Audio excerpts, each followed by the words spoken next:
So we've been talking about syllabic consonants, and we know that humans are always trying to save time and energy.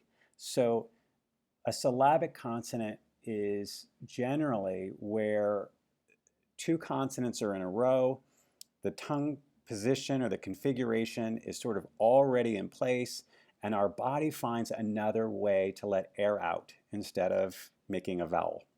So if I were to do button, you can see that I go up for the T, but, and my tongue was already in place for the N. So I just let air come out of my nose. Two syllables, button, but the second one was a syllabic consonant. I could have said it with a vowel, button, or button, with a tap. But either way, you see that my tongue released and went back, and that's a vowel being produced in between, okay? So again, none of these are wrong. We're just trying to match the speaker's pronunciation. Likewise, I could do bottle, bottle, or I could do bottle, and there you see the back of my tongue goes down to let air off the sides.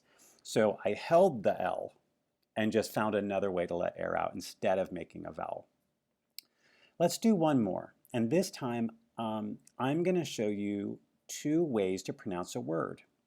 I want you to see if you can pronounce the word based on the transcription.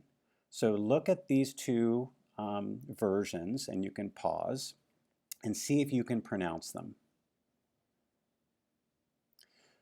So the first one we have contains a reduced vowel, common, common. And you can see that my lips will press together for the bilabial, and then you'll see that my tongue is down and goes up into place for the final n sound, common, mun. And that's a schwa. Now I'm going to produce it the second way. And so my tongue is going to be already in place for the N, and I'm just going to release air through my nose. Ready? Come, come, come. That's common. That one sounds a little unlikely to me.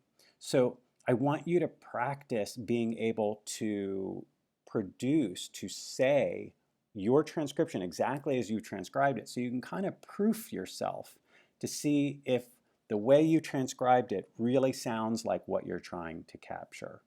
I hope this helps.